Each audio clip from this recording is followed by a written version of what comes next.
গণ অধিকার পরিষদের রাশেদ যে সমস্ত কথাবার্তা বলে এটা কোনো মানুষের দ্বারা সভ্য না।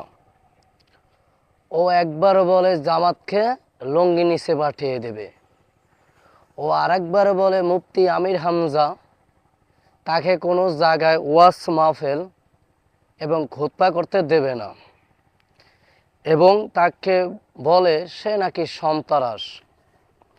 এখন আমি রাশেদ সাহেবকে বলতে চাই, এটা মুফতি আমির হামজা সাহেব সে কোথাও ওয়াজ করবে না, কোথাও কোনো মসজিদে খুতবা দেবে না, তাহলে যে সমস্ত জায়গায় সে ওয়াজ এবং খুতবা করবে না ওই সমস্ত জায়গায় পাগড়ি এবং পাঞ্জাবি পরিয়ে তোমাকে পাঠানো হবে।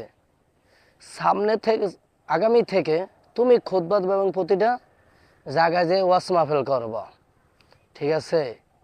তুমি একজন সরকারের পিএস হইয়া, সচিব হইয়া যে সমস্ত কথাবার্তা বলো, আমি জানি না ভাই তুমি কি পাস, কি পর্যন্ত পড়াশোনা করছো, কিন্তু তোমার কথাবার্তা হলো আছোতা মানুষের মতন। তোমার সে মুরুক্ষ বকলম তার কথাবার্তা অনেক ভালো, কিন্তু তুমি শালার বাঞ্চত বাঞ্চতে রয়ে গেলা, তুমি পরিবর্তন হইতে পারবা না।